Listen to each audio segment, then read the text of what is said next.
Tonight, the story begins with a planet that often appears close enough to imagine and distant enough to misunderstand. Mars hangs in the human mind as the next world, the red point in the sky that seems to invite plans, diagrams, launch schedules, and the steady language of expansion.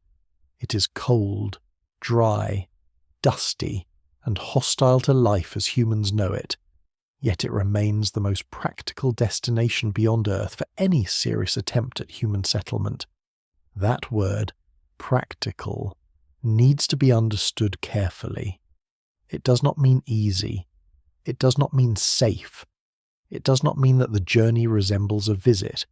It means only that among the planets and moons of the inner solar system, Mars offers a combination of distance, resources, gravity, and environmental conditions that make it the least impossible place for humans to try to live beyond Earth. The Moon is closer, but it has no meaningful atmosphere, almost no accessible carbon, and a day-night cycle that creates long periods of heat and cold. Venus has roughly Earth-like gravity, but its surface is a furnace beneath crushing pressure and corrosive clouds. The outer solar system contains moons with water ice and scientific importance, but they are too far away for near-term human settlement. Mars, by comparison, sits in a narrow and uncomfortable middle ground. It is far enough to be dangerous, but near enough to reach with existing or nearly existing technology. It has an atmosphere, though a thin one. It has water, though mostly locked as ice or bound in minerals. It has carbon dioxide, sunlight, seasons, weather, and a surface gravity that is weak but real. These qualities do not make Mars friendly. They make Mars usable. That distinction shapes everything that follows. From a distance, Mars can appear almost familiar. It has polar caps, valleys, volcanoes, dust storms, and a day that is close to the length of an Earth day. A Martian day lasts only a little longer than an Earth day, which means human activity could in principle settle into a rhythm that does not drift too far from the cycle human biology knows. This matters more than it first seems. Daily structure is not a small comfort. It shapes sleep, work, mood, and long-term health. Mars also has enough gravity that objects fall. Fluids behave in more familiar ways than in orbit, and the human body may retain some of the cues it loses in weightlessness. The atmosphere, though far too thin to breathe and far too weak to protect properly against radiation, is still thick enough to slow incoming spacecraft with heat shields and parachutes, at least partly. That matters because landing on a world with no atmosphere requires carrying all the braking energy and propellant, while landing in a thick atmosphere creates intense heat and aerodynamic stress. Mars offers an awkward compromise. It gives some help, but not enough. Almost every advantage on Mars comes in this form. There is air, but not breathable air. There is water, but not in streams and lakes ready for use. There is sunlight, but weaker than on Earth, and often blocked by dust. There is gravity, but much less than the body evolved to expect. There is a surface to stand on, but it is coated in abrasive dust and exposed to radiation. Mars is not a second Earth. It is a place where each useful feature arrives damaged, partial, or incomplete. Even so, those partial advantages are enough to change the discussion from fantasy to engineering. Carbon dioxide in the atmosphere can in theory be processed into oxygen for breathing and into oxidizer for rocket fuel. Ice in the ground can in theory become drinking water, crop water, shielding mass, and industrial feedstock. Regolith, the loose material covering the surface, can in theory be used for construction, radiation shielding, and perhaps manufacturing. The distance, while vast, is still within the range of months rather than years with current chemical propulsion. These are not small details. They are the reason Mars dominates serious conversations about human expansion into space. But the same facts that make Mars the leading candidate also begin to reveal why the first human mission there would not behave like a visit with a planned and reliable return. A place chosen because it is the least impossible is still a place defined by impossibility at the edges. Every system sent there must endure transit, landing, deployment, maintenance, and continuous operation far from immediate help. Every kilogram launched from Earth carries cost, consequence, and competing priorities. Every design choice becomes a trade between safety, mass, energy, redundancy, and time on Earth. Infrastructure surrounds human life so completely that it becomes invisible. Air needs no machine. Pressure needs no wall. Water comes through pipes. Food comes through broad networks of farms, roads, factories, refrigeration, labour and trade. On Mars, none of that exists. A human presence would arrive as a small island of manufactured survival in a planetary desert where a torn seal, failed pump, power shortage, or medical emergency could become fatal. This is why Mars holds such unusual power over the imagination. It is near enough to tempt bold promises, but severe enough to punish simplification. The first mission to Mars is often pictured as a triumph of arrival, a moment of landing, footprints, flags, habitats, and the beginning of a new era. Yet Mars itself quietly changes the meaning of that moment. Landing would not be the end of the challenge. It would be the start of a long dependence on systems that cannot fail for long, and people who cannot easily leave. That is what makes Mars the most practical destination beyond Earth, and, at the same time, the first real test of whether humanity is prepared to trade exploration for permanence. Mars is not chosen because it welcomes human beings. It is chosen because physics leaves few better options. The planet stands there as the nearest hard frontier where enough raw materials exist to imagine staying, even while almost every condition argues against comfort, ease, and return. In that tension lies the true significance of Mars. It is the first world that can plausibly host a human settlement, and for exactly that reason it is also the first world likely to demand settlers rather than visitors. The comparison that quietly misleads almost every early discussion of Mars is the comparison with the Moon. The history of human spaceflight places the lunar missions in a position of enormous symbolic weight, and that symbolism creates a dangerous habit of thought. It suggests that Mars is the next step in a sequence already understood, as if a Mars mission is simply an Apollo mission extended outward by greater distance, larger rockets, and more patience. In one sense, this instinct is understandable. Both destinations are barren worlds beyond Earth. Both require launch, transit, landing, surface operations, and return planning. Both stir the same language of pioneering and frontier effort. Yet beneath those surface similarities lies a difference so large that the analogy begins to fail almost as soon as it is examined closely.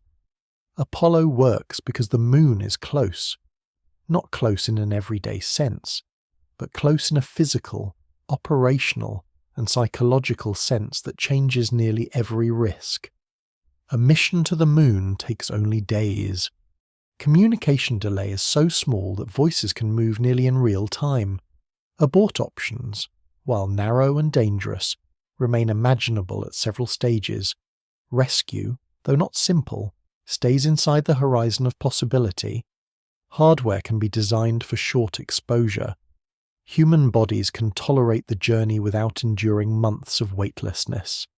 The crew can carry what it needs for the mission because the duration is brief. Even the emotional structure of the mission depends on closeness. Earth remains present in the sky, and home is not an abstraction measured in orbital windows and planetary geometry. Mars removes all of these hidden supports. Transit takes months rather than days. Communication lag grows from minutes one way rather than fractions of a second. which means no real-time conversation, no immediate advice during crisis, and no control room that can function as a second mind for the crew. Abort becomes less like a maneuver and more like an alternate version of the same long exposure. Rescue ceases to be meaningful on human timescales. Consumables, spare parts, medical supplies, and habitat reliability must all be planned for durations that Apollo never approaches. The human body is not merely travelling through space for a short interval. It is living in deep space long enough to begin changing in ways that are difficult to reverse. The Moon also permits a style of mission architecture that Mars resists. Apollo can treat the lunar surface as a short stop in a larger journey because the energetic cost of leaving the Moon is manageable. The mission timeline is compressed, and the amount of surface infrastructure required is limited. The crew does not need to establish a functioning industrial foothold. It needs only to survive for a short time and depart on schedule. Mars, by contrast, punishes short-stay thinking. The orbital relationship between Earth and Mars means that the cheapest and most realistic round-trip missions often require long waiting periods on the Martian surface before departure. The mission does not resemble a brief visit followed by a prompt return. It resembles extended residence, whether that was the original emotional intention or not. This difference alters everything from habitat design to food margins to maintenance doctrine. A lunar lander can be imagined as a temporary module. A Mars habitat begins to resemble the first unit of a settlement, whether planners admit it or not. Apollo also benefits from a political and engineering environment shaped by extraordinary urgency. The lunar missions accept levels of risk, expense, and operational intensity that are unlikely to define long-duration Mars missions in the same way. Apollo operates within a narrow goal land, explore briefly, and return. The system can be optimized around a short window of extreme performance. Mars missions cannot rely on short bursts of brilliance alone. They require durability. They require life support that functions not only at launch and landing, but day after day, month after month, in isolation. They require maintenance culture, spare capacity, and adaptation to failure. A machine built for triumph is not the same as a machine built for exile. This is where the analogy becomes not just incomplete, but actively harmful. It encourages public imagination to picture a heroic landing as the decisive challenge, when in fact the decisive challenge may be everything after the landing. It suggests that a flag and footprints mentality can be scaled upward, when Mars instead demands a logistics and survival mentality. It places emotional weight on the outward voyage while hiding the deeper truth that on Mars, departure may be the hardest part of the entire enterprise. Even the famous images of Apollo quietly distort expectation. A lunar astronaut in a bright suit against a dark sky evokes adventure, skill, and national achievement. A Martian settler, by contrast, would be defined less by a moment of exploration than by the repetitive work of preserving pressure, growing food, processing water, repairing machines, managing dust, and enduring delay. The center of gravity shifts from expedition to habitation. There is also a biological difference that Apollo never has to confront at full scale. The lunar crews do not remain away long enough for the slow degradations of deep space life to accumulate to mission-defining levels. Mars crews would. Months in microgravity during transit, followed by life in reduced gravity on the surface, followed perhaps by another long transit home. Create a combined exposure for which there is no true human precedent. The Apollo model gives no guidance for bodies altered by long-duration confinement, radiation, muscle loss, bone loss, fluid shifts, immune changes, and delayed medical response.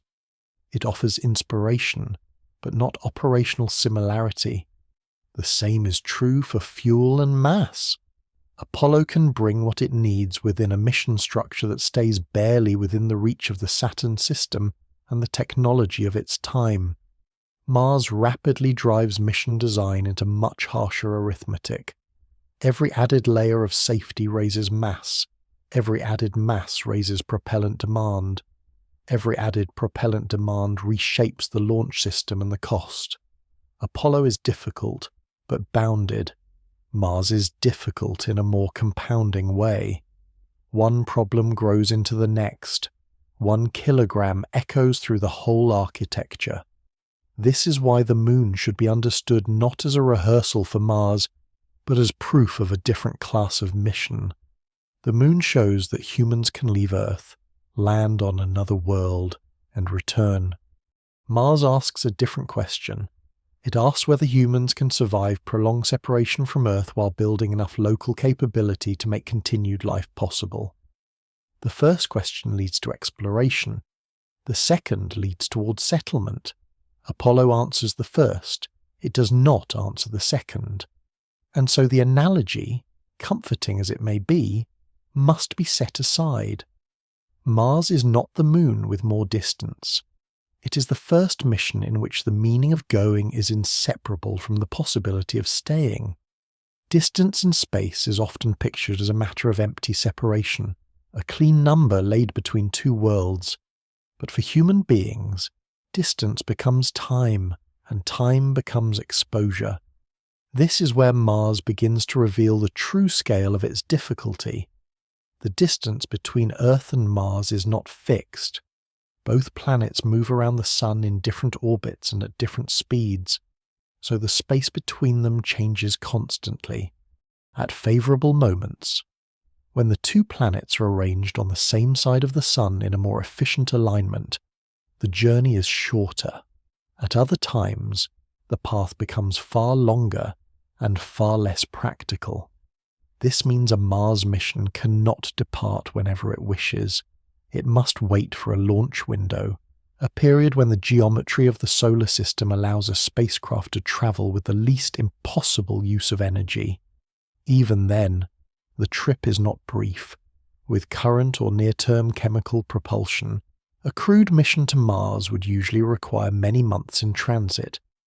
That single fact alters the entire meaning of space travel. A journey measured in days can be endured as an episode. A journey measured in months becomes a condition of life. The spacecraft is no longer only a vehicle. It becomes a moving habitat, clinic, workshop, kitchen, shelter, gymnasium, communication relay, and psychological boundary between the crew and death. Every function of ordinary life must be compressed into a sealed environment carried across interplanetary space. The longer that journey lasts, the more each weakness in the system matters. A filter is not just a filter, it is the continued ability to breathe. A water recycler is not just a machine, it is the difference between sustainability and depletion. A damaged seal is not just damage, it is pressure escaping into vacuum. Time magnifies consequence, it also magnifies the body's exposure to conditions for which human beings did not evolve. In orbit around Earth, astronauts already experience the effects of weightlessness. Muscle mass declines when the body no longer resists its own weight. Bones begin to lose mineral content because the skeleton is no longer loaded in the usual way. Fluids shift upward toward the head. Balance systems are disturbed. Sleep can change. Immune behavior can change. Vision can be affected. On a shorter mission, some of these changes are manageable. On a Mars transit lasting many months, they become part of the mission architecture itself. Exercise is no longer a health supplement, it becomes a daily countermeasure against decline. Even then, exercise does not perfectly replace gravity.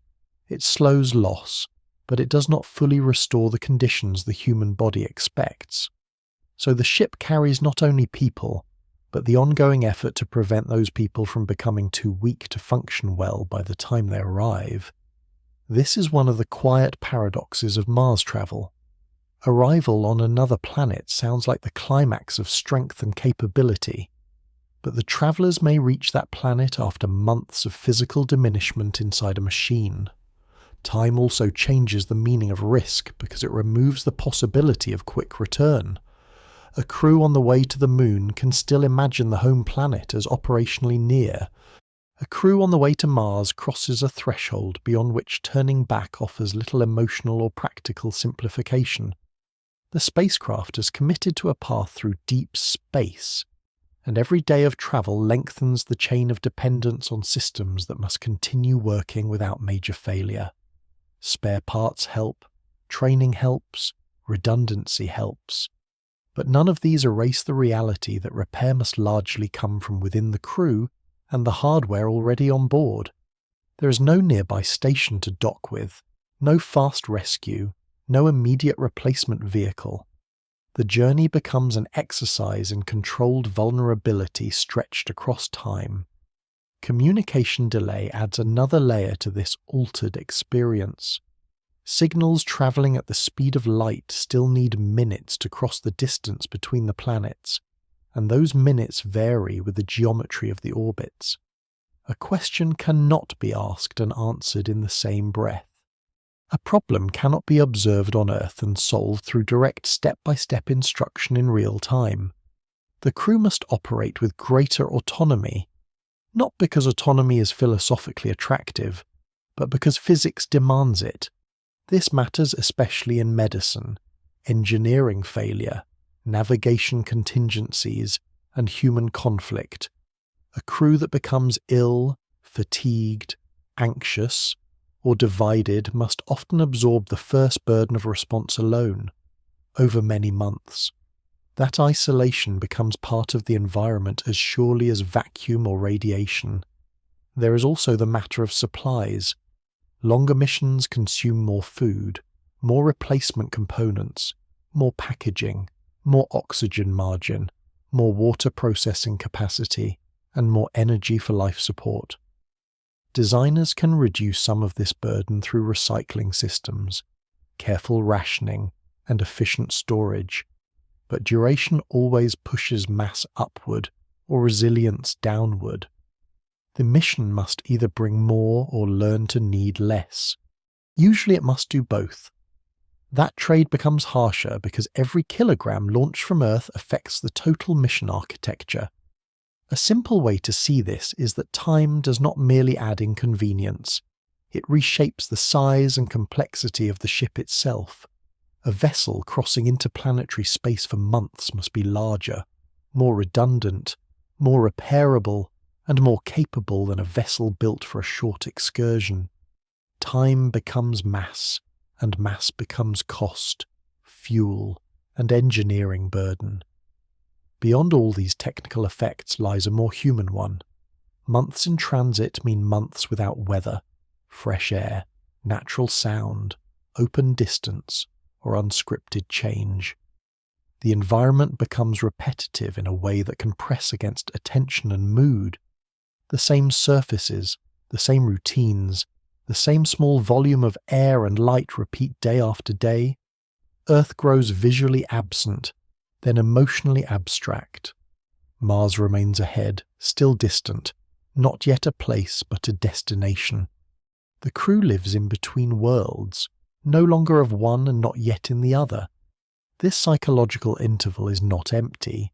It has texture, it has fatigue, it has anticipation mixed with monotony. And because it lasts so long, it becomes part of the mission's biological and operational reality. Distance, then, is not just miles between planets. It is the long conversion of space into risk, maintenance, weakness, delay, and dependence. The journey to Mars is hard not only because Mars is far away, but because every additional day between departure and arrival slowly changes the spacecraft, the crew, and the margin for error. What appears in public imagination as a voyage across emptiness is in truth a prolonged exposure to a condition that keeps taking from the body while demanding more from the machine. Mars is not reached by crossing distance alone. It is reached by surviving time. The difficulty of going to Mars is often described in terms of distance, but the difficulty of leaving Mars and coming home is governed just as much by geometry. Planets do not wait in place for travellers.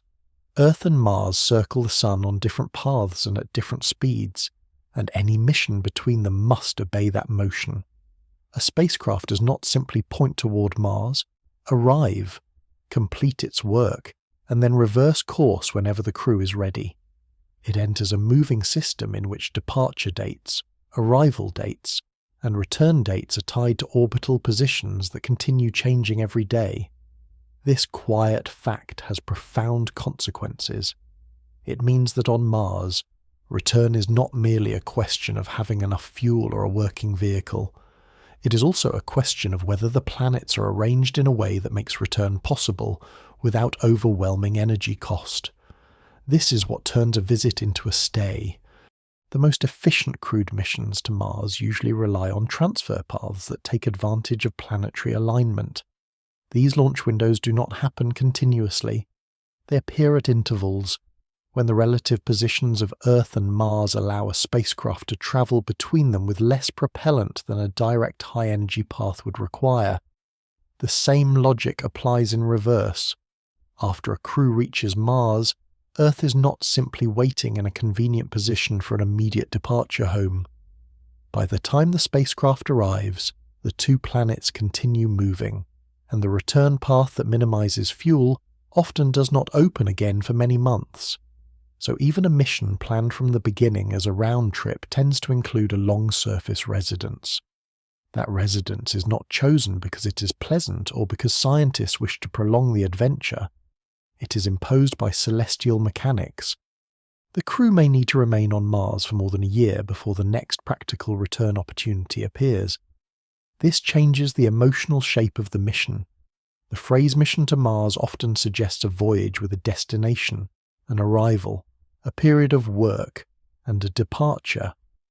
But the geometry of the solar system stretches the middle phase until it begins to resemble settlement rather than exploration.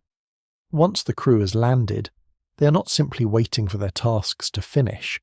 They are waiting for planets to move into position. The clock that matters most is no longer the crew's preference, the health of the hardware, or even the psychological burden of isolation. It is the motion of worlds. There are faster trajectories in theory, but they come with a cost that is rarely forgiving. To shorten travel time or avoid long waits, mission designers can consider higher energy paths, but these demand far more propellant. That added propellant increases vehicle mass, and the increased mass in turn demands still more propellant to move it. The penalty grows quickly. What appears to be a simple wish for flexibility becomes a cascading engineering burden. This is why low-energy transfer opportunities dominate serious planning. They are not ideal because they are elegant. They are chosen because they are survivable within known constraints. Yet this choice locks the mission into long durations both in transit and on the surface. The result is a harsh truth. A Mars crew does not control its schedule in the way a lunar crew does. A lunar mission can depart, land, complete a short operation, and return within days because the Earth-Moon system allows that scale of mobility. Mars does not. Its orbital relationship with Earth transforms return into a seasonal event on an interplanetary scale. Missing the departure window could mean waiting many additional months, perhaps under worsening conditions. That possibility forces mission planners to think in terms of extraordinary reliability. The return vehicle must remain functional not for a few days, but through long residence on a cold, dusty world. Consumables must support a stay measured in many hundreds of days.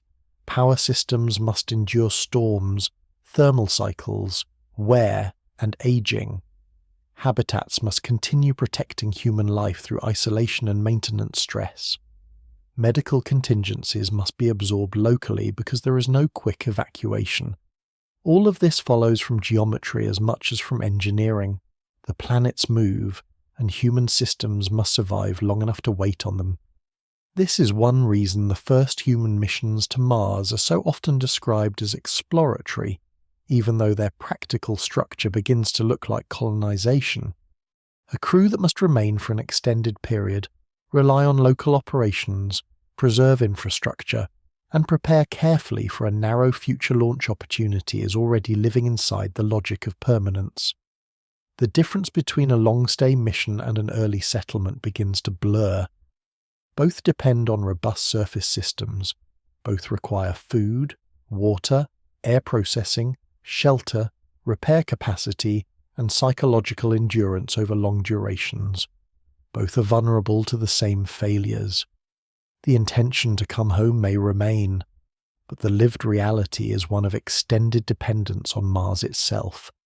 The geometry also deepens the risk of any return architecture that depends on systems not yet proven at scale. If the plan requires fuel production on Mars, or long-term storage of cryogenic propellants, or a launch vehicle waiting safely through months of dust, cold, and mechanical stress, then the return window becomes more than a date. It becomes a deadline for a whole network of machines to still be working when the planets finally allow departure. A delay in one subsystem might not be solved by patience alone. Waiting longer could mean missing the alignment and extending exposure far beyond what the mission was designed to endure. This gives the Martian surface a strange temporal pressure. Long stretches of waiting coexist with narrow moments of irreversible decision. For months, little can change the fact that departure is impossible or impractical.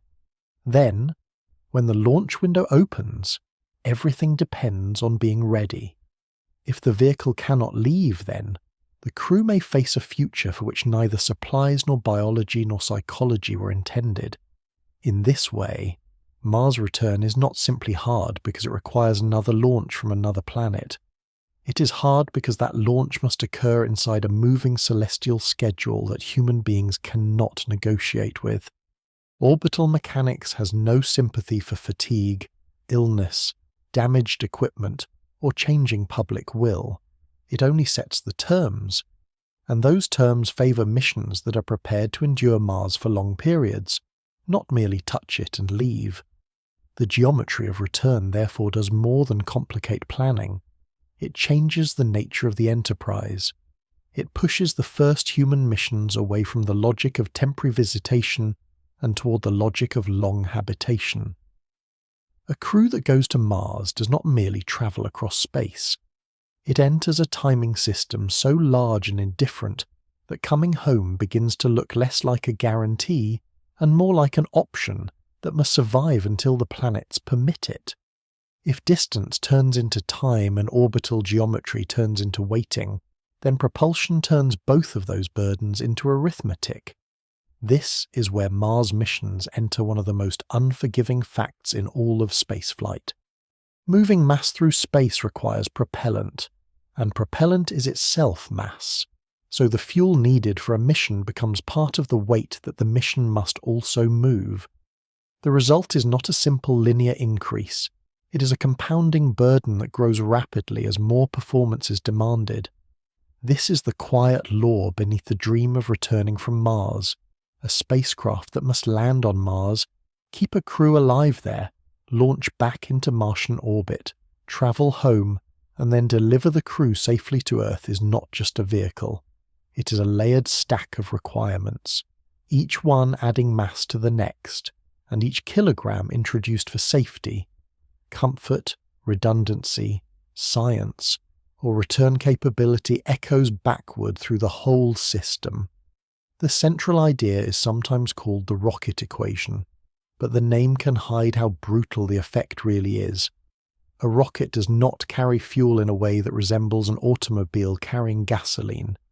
It must accelerate not only the crew and the payload, but the structure of the vehicle and the remaining fuel that has not yet been burned. Early fuel is spent partly to move later fuel. This is why a modest increase in required velocity can demand a very large increase in propellant mass. The mathematics is elegant, but the consequence is harsh. Returning from Mars is expensive not because engineers lack imagination, but because nature charges heavily for every step of the trip. Consider what a return mission truly implies. First, the crew must be launched from Earth inside a spacecraft large enough for interplanetary transit. That ship, or part of it, must reach Mars. Then the crew must land, which requires heat shielding, descent systems, structural strength, and often additional propellant or landing hardware. If the return vehicle travels with the crew, then all of that return machinery must also be brought to Mars in advance or alongside them. That means engines, tanks, life support margin, ascent capability, and the propellant or propellant-making systems needed to leave the Martian surface. Nothing about that is light. A launch from Mars is in some ways easier than a launch from Earth because Mars has weaker gravity and a thinner atmosphere, but easier is not the same as easy. The vehicle must still accelerate to orbital speed, survive the Martian environment for months, and perform flawlessly after long exposure to cold, dust, and time. If the fuel for that launch is brought all the way from Earth, the problem quickly becomes severe. Fuel for ascent must be transported across interplanetary space, landed safely on Mars, stored there, and protected. But the mass of that fuel demands more launch capacity from Earth, which in turn demands more Earth-launched propellant, larger rockets, more tanker flights, or more assembly in orbit. The return fuel is not merely an item on a manifest. It is a deep structural penalty imposed on the entire mission. This is why planners have long been drawn to the idea of making fuel on Mars instead of carrying all of it from Earth. The attraction is obvious. If the return propellant can be produced locally from Martian resources, then the mass launched from Earth drops dramatically. But the very appeal of that solution reveals the problem it is trying to solve. If making fuel on Mars is not available or not reliable, the architecture of a round-trip mission becomes much heavier and much more difficult. The mission begins to look less like a voyage and more like an industrial project delivered across millions of kilometers. The tyranny of fuel also affects human safety in a more subtle way. Every kilogram allocated to return capability competes with other kilograms that might make survival more robust. More fuel can mean less spare equipment, less shielding, less medical reserve, less comfort margin, or fewer scientific tools. Mission design becomes a struggle between coming home and staying alive long enough to try. This is not a poetic tension. It is a mass budget. Engineers must decide what the mission can afford to carry and what it must leave behind, knowing that each choice reshapes the entire launch architecture. The same compounding burden appears in emergency thinking. On Earth, emergencies are often met by sending help. In orbit, one imagines rescue or replacement arriving from another launch. On Mars, any extra margin for crisis must already be embedded in the mission: emergency propellant, backup ascent systems, reserve habitats, and redundant life support all add mass. Yet without them, a single failure may end the mission. Fuel, in this sense, is not just energy. It is a stand-in for flexibility, rescue, and second chances. The more a mission tries to preserve these things, the more it grows. The more it grows, the harder it is to launch, land, and finance. This is why Mars planning so often converges on minimalist logic, even when the human stakes argue for caution. Mass punishes generosity. There is also a strategic consequence. A mission designed only to go to Mars and live there may be much lighter than a mission designed to return. Surface habitats, power systems, food production hardware, and radiation shielding are all heavy, but they contribute directly to long-term survival on the planet. A return mission must carry all of those needs plus the machinery of departure. Once the numbers are laid out, permanence begins to look less like the most extreme option and more like the one that avoids the worst propellant penalties. The act of not coming home can reduce the mass burden enough to change the entire feasibility of the project. That does not make a one-way mission humane or wise. It simply reveals how deeply the arithmetic favours staying over leaving. Propulsion is often celebrated for its spectacle, the visible power of engines and flame, but its deepest influence is quiet and relentless. It shapes the architecture before launch, the trade-offs during design, the cost of every extra safeguard, and the realism of every promise about return. The dream of Mars may begin with courage and imagination, but it soon runs into a form of accounting written into physics itself. Fuel is the price of motion, and for Mars that price is so high that it bends the mission toward permanence. The first human mission to Mars may be called an expedition, but once the propellant burden is honestly counted, the difference between an expedition and a settlement begins to narrow. The rocket does not care about rhetoric. It only measures mass, velocity, and consequence. The idea of making fuel on Mars has long carried a special kind of appeal because it seems to answer the harsh arithmetic of propulsion with local ingenuity. Instead of hauling every kilogram of return propellant from Earth across interplanetary space and down to the Martian surface, a mission could bring machinery, gather raw materials already present on Mars, and manufacture what it needs for departure. In principle, this changes the architecture of the mission dramatically. It shifts the burden from transporting enormous masses of fuel to transporting a smaller industrial system capable of producing that fuel on site. This approach is often called in situ resource utilization, a phrase that sounds technical and orderly, but its meaning is simple. It is the attempt to live partly from the materials of the destination, rather than depending entirely on supplies carried from home. On Mars, this concept is not a luxury. It quickly begins to look like the dividing line between a mission that might become feasible and one that remains trapped under impossible launch mass. Mars offers some real ingredients for this plan. Its atmosphere is thin, but it's made mostly of carbon dioxide. Water exists in ice, especially in the ground and at high latitudes, and smaller amounts may be available in more accessible soils depending on location. Carbon dioxide contains oxygen. Water contains hydrogen and oxygen. With enough energy and the right equipment, these materials can be transformed into breathable oxygen, industrial feedstocks, and most importantly into oxidizer and fuel for rockets. The specific chemical pathways can vary, but the general vision is clear.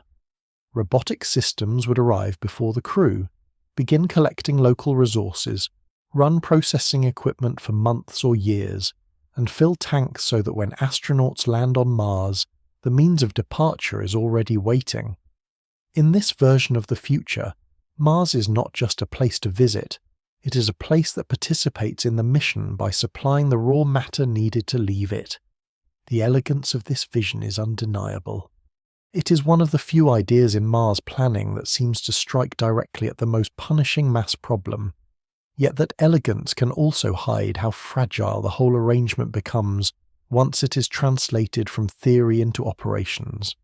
Making fuel on Mars is not like opening a valve on a natural deposit. It is a chain of interdependent processes that must all function properly in an environment that is cold, dusty, isolated, and difficult to repair. First, the mission must choose a landing site where accessible resources exist in sufficient quantity. Then it must land heavy equipment safely on a world where entry, descent, and landing are already among the hardest unsolved parts of large-scale Mars exploration.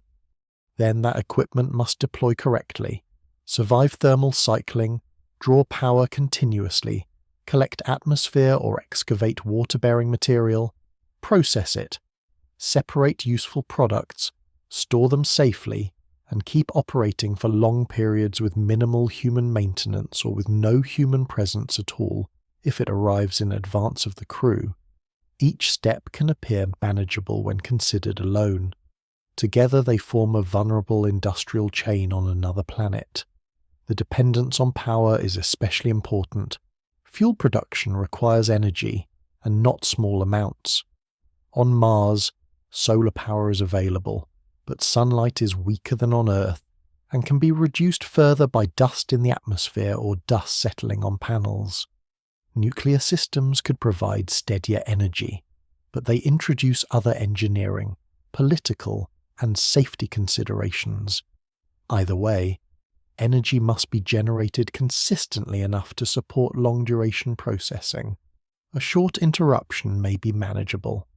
A prolonged failure can delay the entire production schedule or leave tanks only partly filled when the return window approaches. Time, once again, becomes an enemy.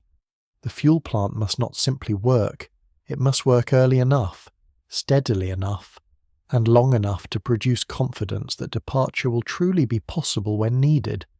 Water extraction introduces another layer of uncertainty. Mars certainly contains water, but certainty at the planetary scale is not the same as certainty at an exact landing site. Ice may be abundant but buried too deeply, mixed with difficult soils, or located in regions less favourable for human landing and long-term operations. Extracting water from frozen ground or hydrated minerals is an industrial task. It involves digging, heating, separating, handling dust, and maintaining machinery under Martian conditions. On Earth, industrial systems succeed partly because technicians, replacement parts, and supply chains surround them. On Mars, they would operate with far less support. Even a well-designed machine may degrade in ways that accumulate slowly and then suddenly matter. Dust can abrade seals, foul joints, coat sensors, and interfere with thermal control. Temperature swings can stress materials. Fine particles can invade moving parts. In that setting, small failures are not merely annoyances, they are threats to the entire return strategy. Storage of the produced propellant can be just as challenging as making it. Different fuels have different temperature requirements, stability concerns, and handling difficulties. Some propellants must be kept extremely cold, which demands insulation, refrigeration, power, and time-resistant containment. Others may be easier to store but come with lower performance or other trade-offs. Long-term storage on Mars means enduring months of exposure to environmental conditions while preserving the exact chemical readiness needed for a launch that may allow little room for delay. The mission therefore depends not on one success, but on many resource access, power generation, chemical processing, mechanical endurance, storage reliability, and accurate monitoring. If any major part underperforms, the elegant solution begins to collapse back into the old problem of needing to bring more from Earth.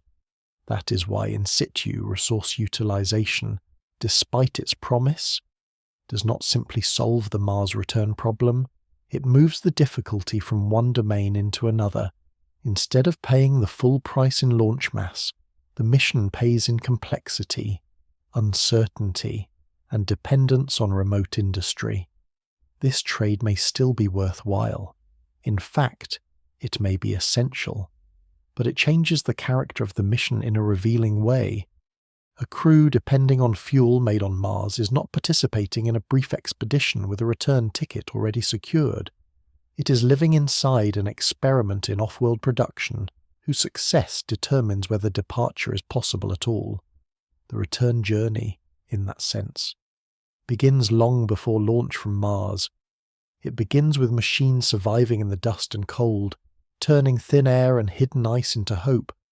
This is why fuel made on Mars is both the smartest idea in the mission architecture and one of its most delicate vulnerabilities.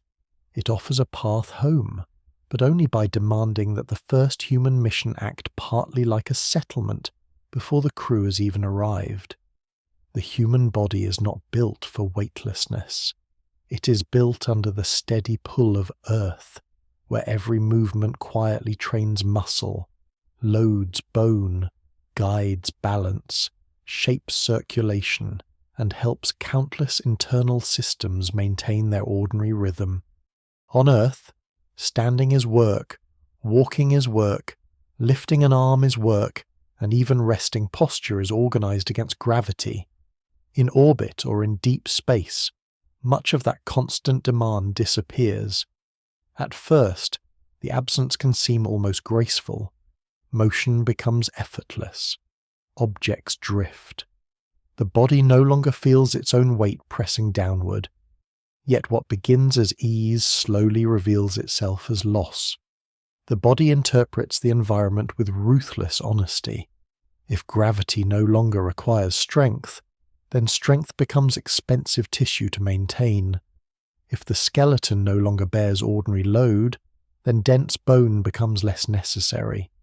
If fluid no longer settles into its usual distribution, then circulation adapts to new conditions that may not serve the body well when gravity returns. A long journey to Mars would place the crew inside this altered state for many months, and that means the mission does not arrive with the same bodies it launched. It arrives with bodies already changed by transit. Muscle loss is one of the clearest examples. In weightlessness, muscles used for posture and locomotion receive far less demand than on Earth. The legs, hips, back, and trunk no longer need to work continuously against body weight. Over time, these muscles shrink and weaken unless exercise is used to counter the process. Space agencies already rely on intensive daily exercise for astronauts in orbit, and that exercise does slow decline. It helps preserve strength, supports circulation, and reduces some of the deconditioning caused by microgravity. But exercise is not a perfect substitute for living in gravity. The machine can simulate resistance, yet the body still spends the rest of the day in an environment that removes ordinary loading for a Mars mission. This matters deeply because arrival is not followed by rest. Arrival is followed by landing, adaptation, surface work, emergencies, and survival tasks in an alien environment. A crew that reaches Mars weaker than expected does not simply face inconvenience, it faces operational risk. Bone loss is slower, quieter, and in some ways more troubling. Bone is living tissue, constantly remodeled according to how much force it bears. In microgravity, the usual loading patterns change so dramatically that the body may begin to remove mineral content from parts of the skeleton faster than it rebuilds it. This weakens bone and also alters blood chemistry as minerals circulate differently through the body. Again, countermeasures help, but they may not prevent all loss. The longer the exposure, the more concern grows about fracture risk, long-term recovery, and whether the body can fully regain what it sheds. For Mars, the problem has a double edge. The crew spends many months in microgravity during transit, then lives in partial gravity on the surface, then may spend many more months in microgravity again if a return journey is attempted. This sequence is unlike anything human beings have experienced at planetary mission scale. Partial gravity may be better than weightlessness, but there is still no certainty that it is enough to preserve bone and muscle in the long term. The body may still continue declining, only more slowly. Circulation also changes in ways that are less visible but equally important. On Earth, gravity pulls blood and other fluids downward, and the cardiovascular system works constantly to move them back upward. In weightlessness, that vertical gradient largely disappears. Fluids shift toward the upper body and head. Faces can appear puffy. The body may interpret the new distribution as excess fluid and respond by reducing total fluid volume. Over time, the heart may adapt to a reduced workload in ways that become problematic when gravity returns. When astronauts come back to Earth, some experience dizziness, weakness, or difficulty standing because the body must relearn how to manage blood pressure in a gravitational environment. For a Mars crew, this is not a minor issue. The first day on Mars could require balance, judgment, machinery operation, and rapid response to landing complications. If the crew arrives physiologically unprepared for even partial gravity, the first hours on the surface become more dangerous. The nervous system and the senses are affected as well. Balance depends partly on structures in the inner ear that evolved under gravity. In microgravity, these systems receive unfamiliar signals, and the brain must adapt. Some astronauts experience space motion sickness early in flight.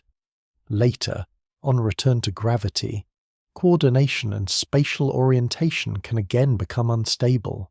Fine motor performance, reaction time, and confidence in one's own movements may all be altered.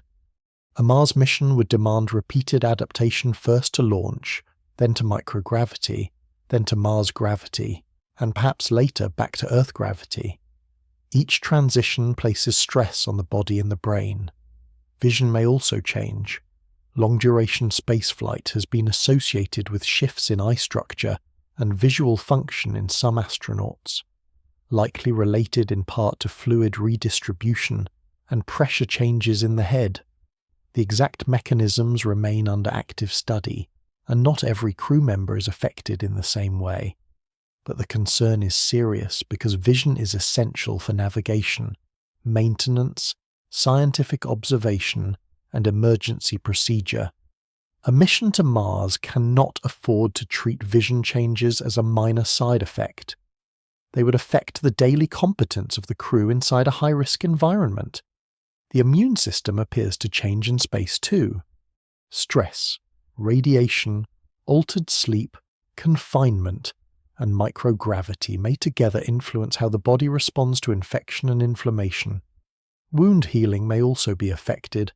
On Earth, medicine depends on abundant support, diagnostics, sterile environments, specialists, blood products, and rapid escalation of care. On Mars, medical capability would be limited, delayed, and improvised within the constraints of the mission.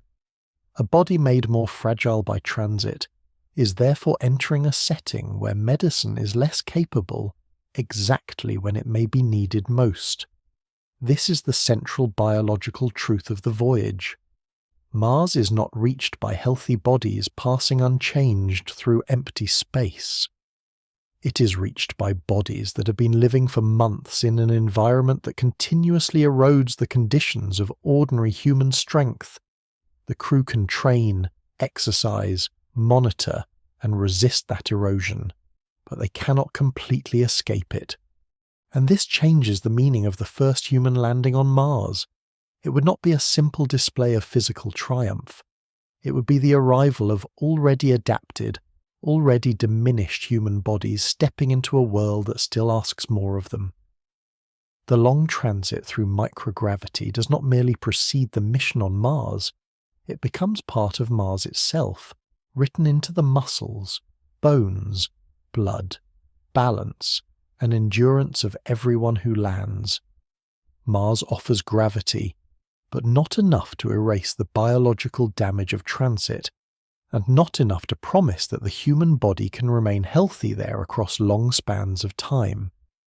This creates one of the least understood problems in the entire mission architecture. Microgravity is clearly harmful over extended periods. Earth gravity is clearly the condition under which the human body evolved.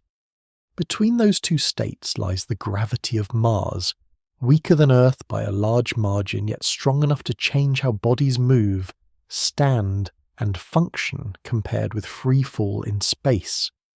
The unanswered question is whether that partial gravity is sufficient to preserve human health in a meaningful way, or whether it only slows a process of decline that still continues in quieter form.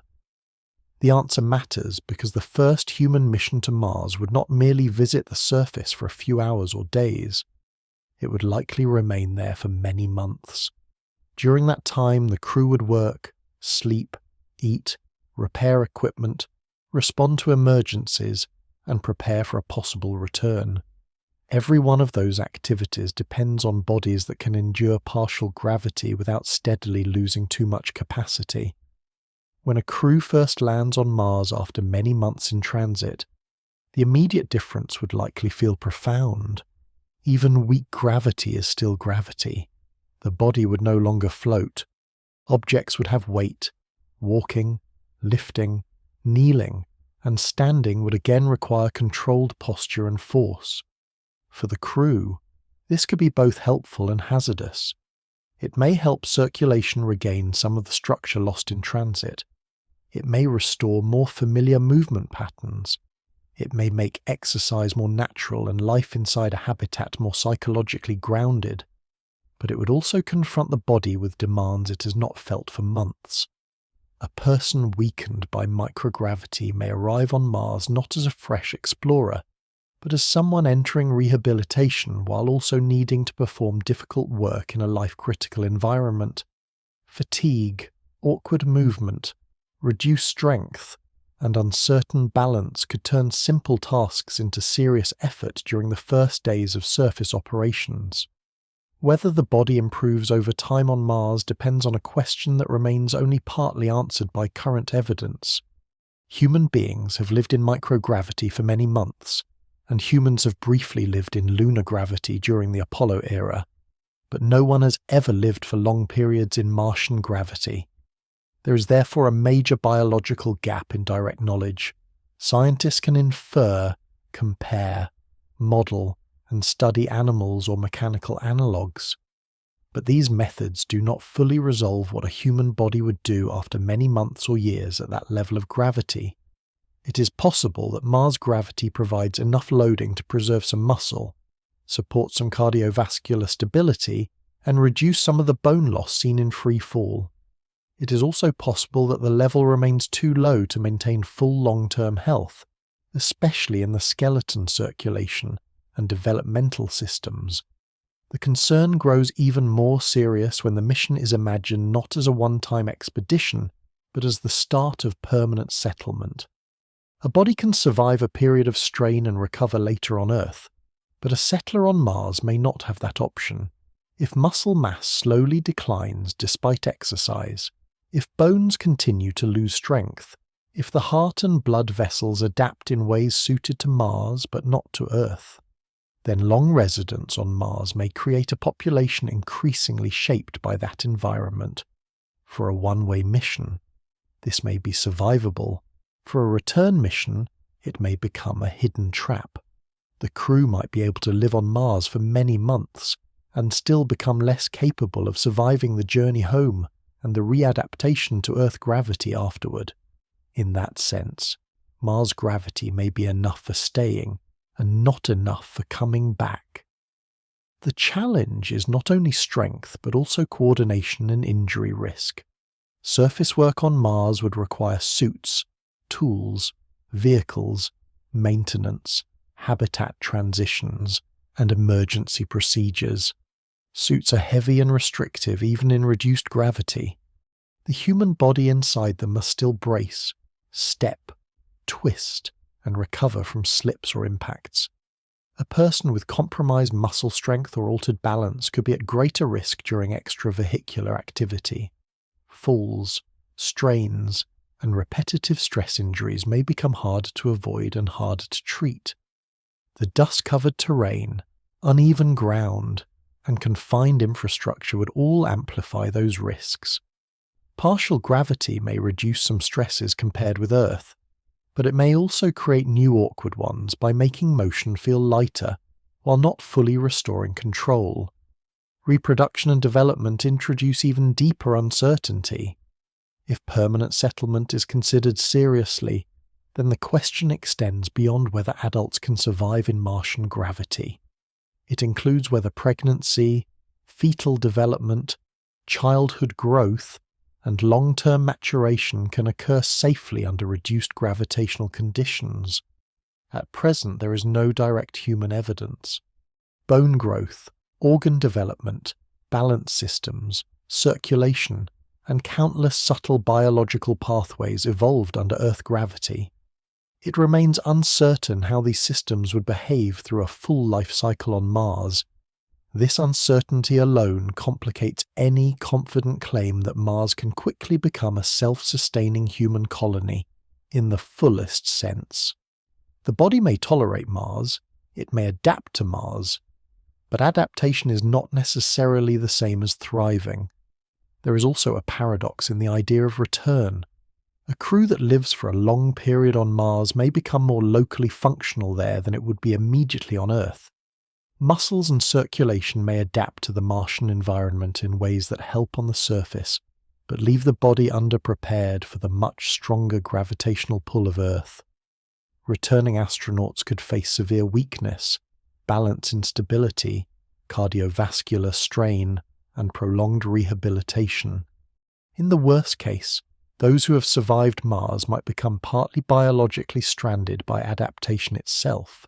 The same gravity that permits them to live there could contribute to making Earth feel almost impossibly heavy on return. This is why Mars gravity cannot be treated as a simple solution to the problem of microgravity. It is better than none, but better does not mean enough. It may preserve some functions while leaving others vulnerable. It may help survival on the planet while undermining the feasibility of return. It may turn a short-term expedition into a long-term biological commitment. The body does not negotiate with ambition. It responds to load, time, and environment. And in the case of Mars, the environment offers a gravity that is real enough to shape a life and uncertain enough to make that life a one-way experiment.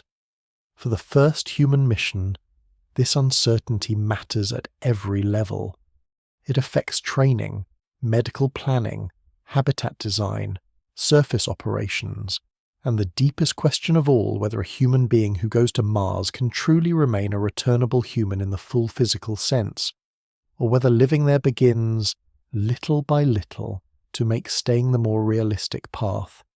Radiation is one of the most important dangers in any mission to Mars because it works quietly, continuously, and often invisibly. A mechanical failure can be seen, measured, isolated, and sometimes repaired.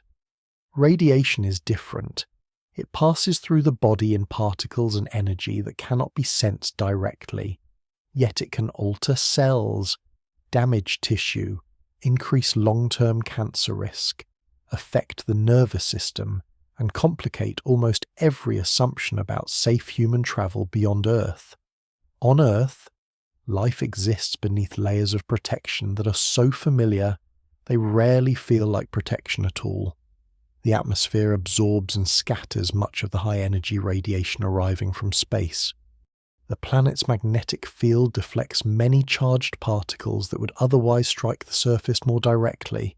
Even then, radiation still exists, but the amount that reaches human beings at sea level is far lower than what would be encountered in deep space or on the surface of Mars. The journey to Mars removes most of that shielding. During transit, the crew lives outside Earth's magnetic protection and inside a spacecraft whose walls can only reduce exposure, not eliminate it. On Mars, the planet offers a little help because there is some atmosphere overhead. But that atmosphere is thin, and the planet has no global magnetic field comparable to Earth's. Human beings on Mars would therefore live under radiation conditions far harsher than those of ordinary life on Earth, and harsher than those of low Earth orbit. The two main radiation threats are different in character. One is the steady background of galactic cosmic rays, high-energy particles that travel through the galaxy and arrive from beyond the solar system. These particles are especially difficult because many of them are extremely energetic and can penetrate shielding materials deeply. The other threat comes from solar energetic particle events, bursts of particles from the Sun associated with solar activity, such as flares and coronal mass ejections. These events can deliver large doses over shorter periods and may become acutely dangerous if the crew lacks adequate shielding at the time. The first threat is chronic. The second can become sudden. Together they create a radiation environment that is both continuous and unpredictable. Shielding is possible, but shielding itself becomes part of the broader Mars problem, because shielding adds mass, and mass is already one of the harshest constraints in interplanetary mission design. Materials rich in hydrogen, such as water or certain plastics, can help reduce some forms of radiation exposure, and mission planners often imagine placing water tanks, food stores, or dedicated storm shelters around crew quarters to improve protection. On the surface of Mars, habitats may be partially buried under regolith, the loose surface material, to increase shielding against both radiation and temperature extremes. These are sensible strategies, but none of them is free. Every additional layer of shielding must either be launched from Earth, manufactured locally, or assembled through labour and equipment that must also survive the mission. A storm shelter inside the spacecraft may help during intense solar events, but the crew cannot spend the entire journey inside a tiny high-shielding compartment. Surface habitats can be covered with Martian soil, but doing so requires machinery, planning, and time, and the need for such burial reveals just how unsafe an unshielded habitat would be. Radiation therefore shapes the architecture at every stage: spacecraft layout, habitat structure, surface operations, mission duration, and even site selection. The biological effects are not all simple or immediate. Radiation can damage deoxyribonucleic acid, disrupt cell function, and raise the probability of cancer over a lifetime. It can also affect blood-forming tissues, the digestive system, the eyes, and perhaps the nervous system in ways that are still under study. The difficulty is that not all risk can be translated into a clean threshold, below which long missions become safe. Some damage is probabilistic, cumulative, and influenced by age, sex, genetic factors, shielding quality, and the exact pattern of exposure. It remains uncertain in some areas exactly how specific deep space radiation environments will affect the brain, cognition, and long-term neurological health, especially over mission durations that combine transit and prolonged surface stay. Observations and models indicate concern, but there is still uncertainty in the degree and mechanisms of some effects. That uncertainty does not lessen the seriousness of the problem. It makes planning harder because the mission must prepare for a danger whose full human consequence is not yet perfectly known. The time dimension makes the problem worse. A quick flyby mission would expose the crew for a shorter interval. A realistic Mars mission exposes them during outbound transit, during many months on the surface, and possibly during a long return transit as well. Radiation dose accumulates across all of those phases. This means that a round-trip mission may push human exposure far higher than a one-way mission in which the crew settles under substantial surface shielding and does not attempt to endure a second interplanetary crossing. In this strange and uncomfortable way, the act of returning home may itself be one of the largest added radiation risks of the mission. The body that survives the outbound journey and surface life must then submit again to months in deep space, with all the cumulative burden that implies. Radiation also affects emergency thinking. A solar particle event may arrive with enough warning to allow the crew to move into a better shielded shelter, but warning is not always generous, and mission success would depend on forecasting, communication, procedural discipline, and shelter readiness. Surface excursions would have to be planned with exposure in mind.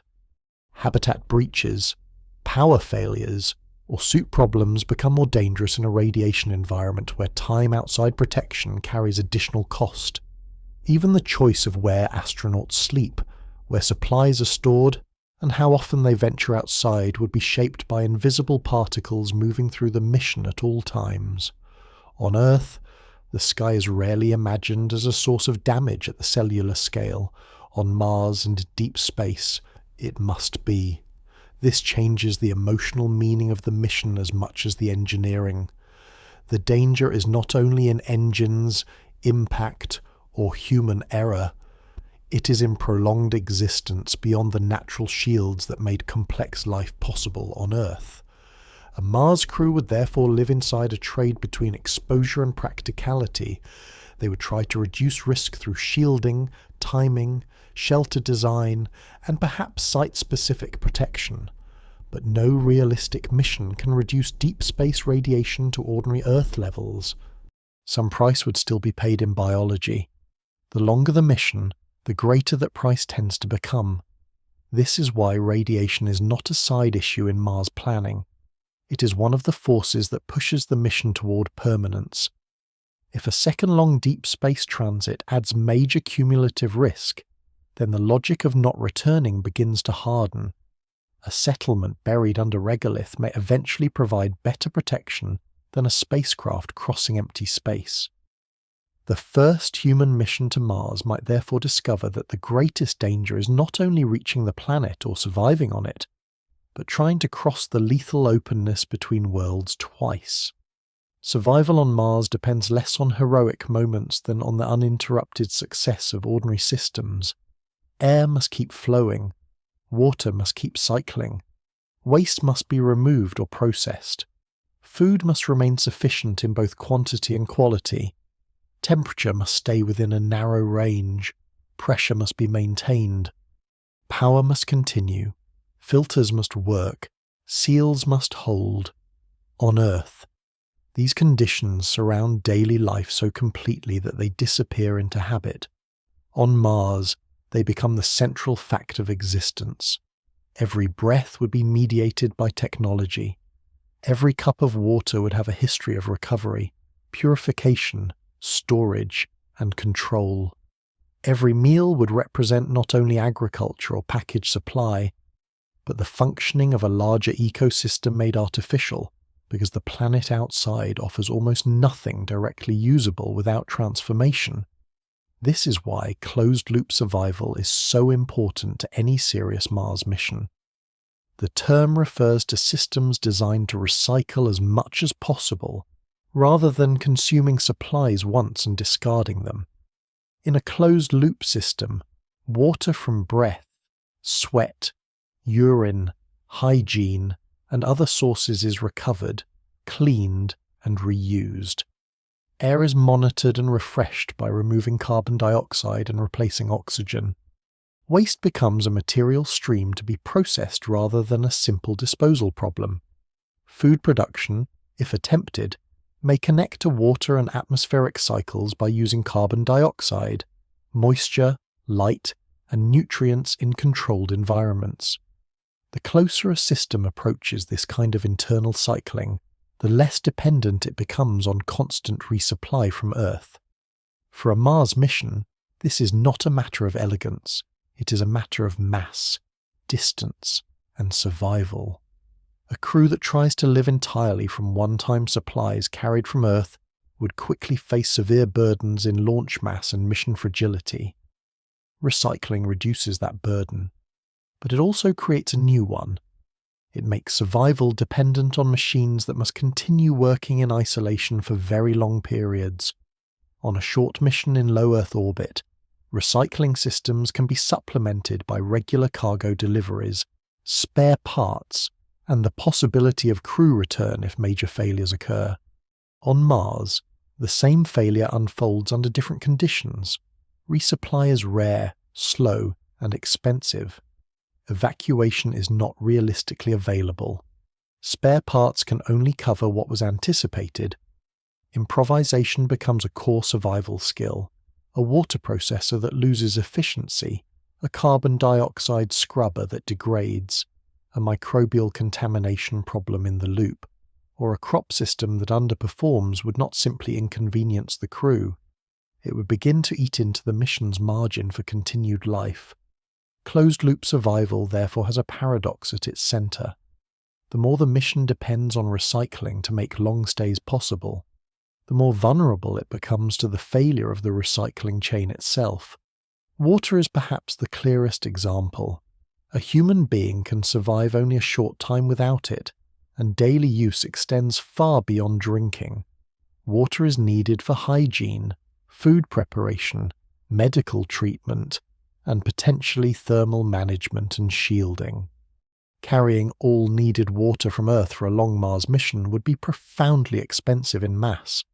so recovery systems become essential. These systems can achieve high efficiency, but they are never perfect. Some water is lost, components foul or wear. Filters require replacement. Contamination must be controlled. The system must also tolerate shocks, variable crew activity, and maintenance under stressful conditions. A Mars habitat cannot rely on a single elegant machine. It needs robustness, redundancy, monitoring, repair procedures, and enough reserve capacity to survive partial degradation. The same is true of air. Oxygen can be stored, generated, or both. But breathable air inside a sealed habitat is not a passive condition. Carbon dioxide must be kept below harmful levels. Trace contaminants must be controlled. Humidity must be managed. Pressure must stay stable. Leaks must be detected quickly. The habitat is, in effect, a small biosphere made of hardware. Its failure modes may be gradual or sudden. A slight leak, a failing scrubber bed, a sensor problem, or a chemical imbalance may begin quietly and become dangerous if not corrected. On Earth, a person can step outside for air. On Mars, stepping outside without full suit protection is fatal. This means life support is not just equipment. It is the immediate boundary between human life and an uninhabitable world. Food reveals the same tension at a slower timescale.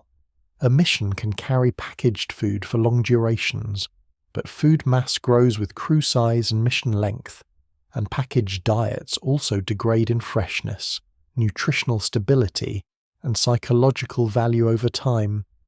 Growing some food on Mars may eventually become attractive for both logistical and emotional reasons.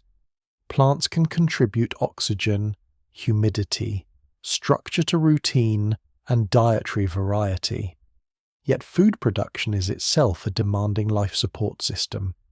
Plants require water, light, nutrients, temperature control, biological management, and space. Crop failure on Earth is buffered by global trade and storage. Crop failure on Mars would expose the limits of isolation immediately. This is why agriculture on Mars should not be imagined as a gentle garden added to a habitat, but as another tightly engineered process whose underperformance could threaten survival. Waste is equally important because in a closed environment there is no true away. Every discarded material remains part of the habitat's chemical and microbial reality unless it is processed, sterilized, stored, or transformed. Waste management therefore intersects with sanitation, disease prevention, nutrient recovery, odor control, and system efficiency. The habitat becomes an artificial ecology in which outputs must be treated as future inputs wherever possible. This is technically demanding and psychologically significant. Human beings are accustomed to large hidden infrastructures that remove evidence of waste almost instantly. On Mars, the crew would live close to every cycle of their own existence. Their world would be small enough that nothing could simply disappear. All of these systems depend on power. Without power, pumps stop, fans stop, heaters stop, lights fail, sensors go dark, communications weaken, refrigeration ends, and life support begins to unravel. Power, then, sits beneath the entire closed-loop logic as the enabling condition of every other condition. A Mars mission could store reserves and build redundancy, but long survival would still require persistent energy generation in an environment where dust, cold, and mechanical degradation are constant pressures. This reveals the deeper truth of life on Mars. It would not consist mainly of exploration across open landscapes. It would consist of maintaining a fragile island of controlled chemistry and physics in a world that never relaxes its hostility. The closed-loop habitat would have to function not as a temporary shelter, but as a long-term artificial environment capable of absorbing error without collapse. Such a system begins to resemble the first unit of a colony, more than the campsite of an expedition. And once that is understood, another truth follows. A crew that learns to depend on these loops on Mars may discover that their survival is becoming more tied to the settlement they build than to the spacecraft that brought them there. The more complete the local life support system becomes, the more rational it may seem to keep living within it rather than trust another long crossing back through deep space. In this way, air, water, food, and waste do more than sustain life. They quietly pull the mission toward permanence.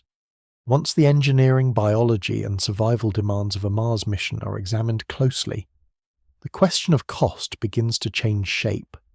Public discussion often treats cost as a single number attached to a launch system or a program announcement, as if the expense of sending humans to Mars could be understood mainly through the price of rockets, hardware, and operations.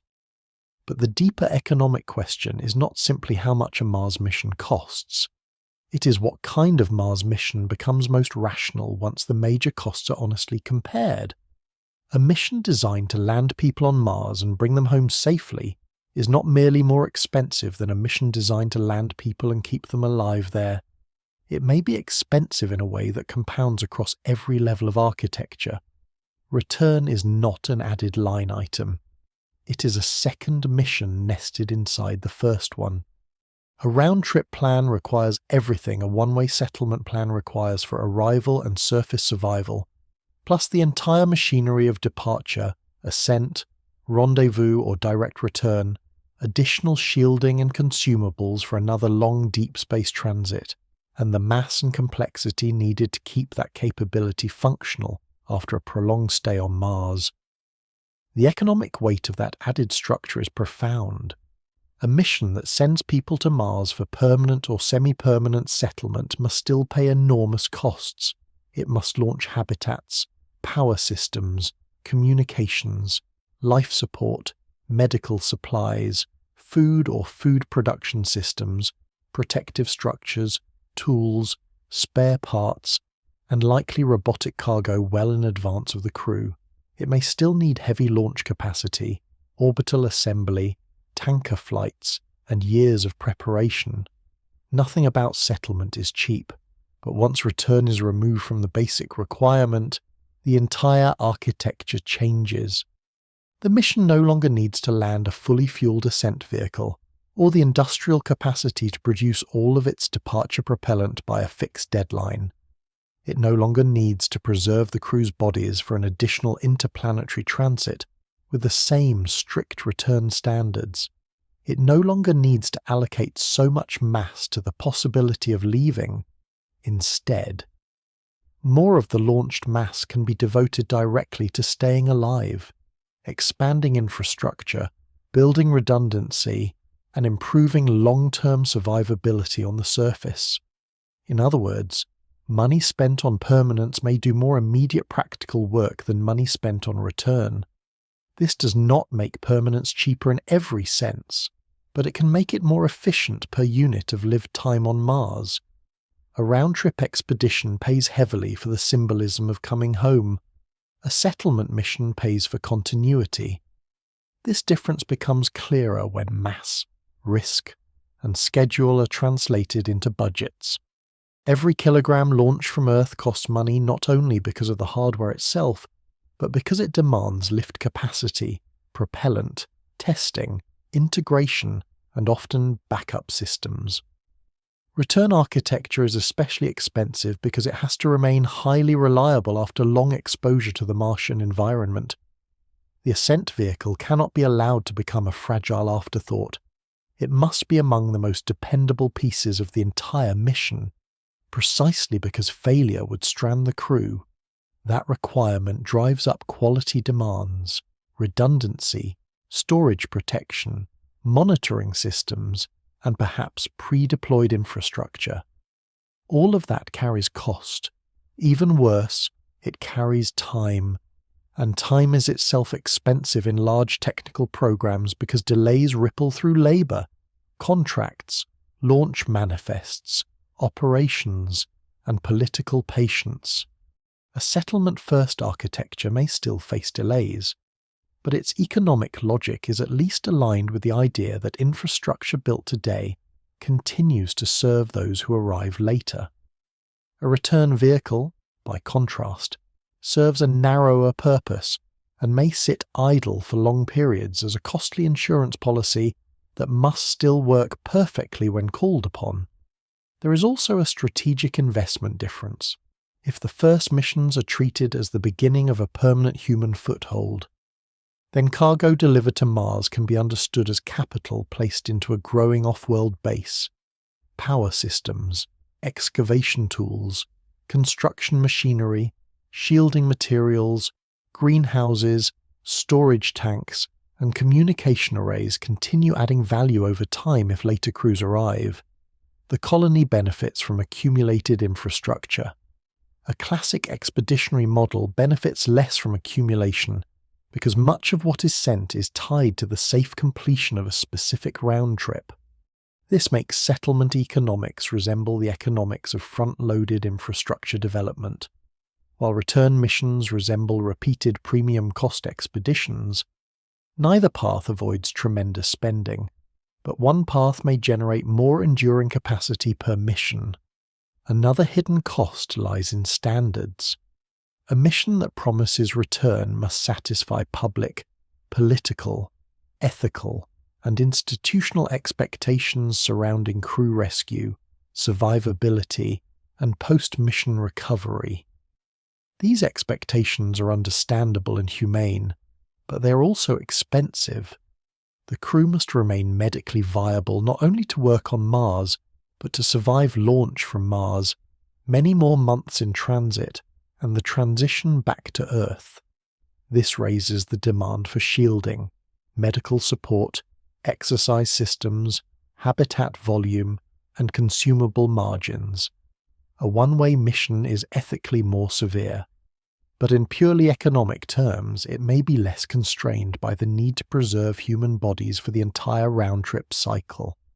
That grim distinction matters because money follows requirements, and return multiplies requirements everywhere. Even resupply economics point in this direction. If a Mars settlement receives periodic cargo over time, each shipment can be optimized to strengthen life on the surface. If a return mission remains the goal, much of the cargo stream must support or protect departure capability. The mission's center of gravity stays divided between living on Mars and escaping Mars. That division is expensive because it prevents full concentration of resources on either objective. The colony is not fully funded as a colony, and the return is not cheap enough to ignore. The program ends up paying for both futures at once. From a narrow accounting view, one might still argue that bringing people home avoids the long-term expense of supporting them on Mars indefinitely. But that argument assumes return is operationally straightforward once the initial mission succeeds. The reality is harsher.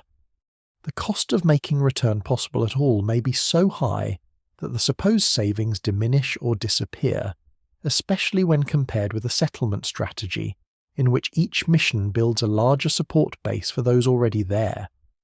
The more permanent the infrastructure becomes, the less economically absurd continued presence appears, in a strange way.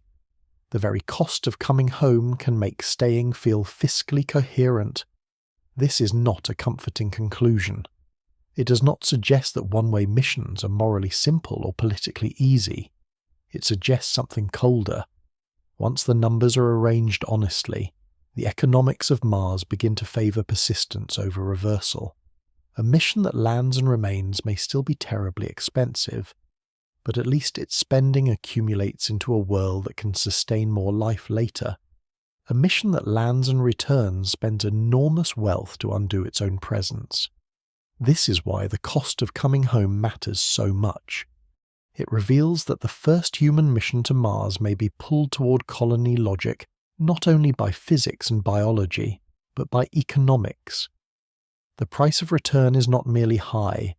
It may be high enough to make permanence look like the more realistic use of everything already spent.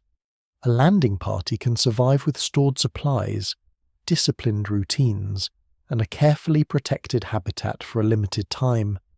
But a colony is something different. A colony is not defined only by the presence of human beings on another world. It is defined by continuity.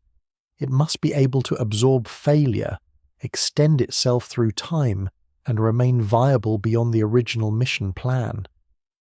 This is where the threshold between expedition and settlement becomes especially difficult.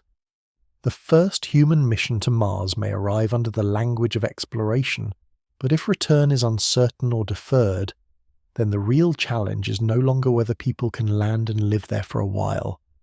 The challenge is whether a small human outpost can cross the threshold from temporary dependence to enduring social and biological existence. At first glance, that threshold may seem to be mostly about infrastructure, a larger habitat, more power, more stored food, more spare parts, and more shielding all appear to move the settlement closer to permanence. And they do matter. No colony can survive without robust physical systems. Yet the deeper difficulty lies in the fact that permanence is not only a technical condition, it is also demographic, medical, cultural, and generational. A few people can keep one another alive for some time. A lasting settlement requires something more complex, enough population diversity to sustain social life, enough technical diversity to maintain essential skills, enough redundancy in bodies and minds to survive loss, and enough future arrivals or births to prevent the community from narrowing into fragility. A very small Mars settlement would therefore remain vulnerable even if its machines worked well. Illness, injury, interpersonal breakdown, or the loss of a few critical specialists could destabilize the entire society. Earth settlements historically survive not simply because land or shelter exists, but because there are surrounding networks of trade, replacement, migration, apprenticeship, and cultural renewal. On Mars, those networks would begin as a thin thread stretched across interplanetary space. Every new arrival would be immensely expensive. Every specialist would matter more than in an ordinary Earth community because the pool of replacement would be so small. The colony threshold is therefore crossed not when humans first stand on Mars, but when the settlement becomes less dependent on any single shipment, any single expert, or any single mission architecture. That threshold may take far longer to reach than popular imagination suggests. Reproduction and childhood place this issue in even sharper light.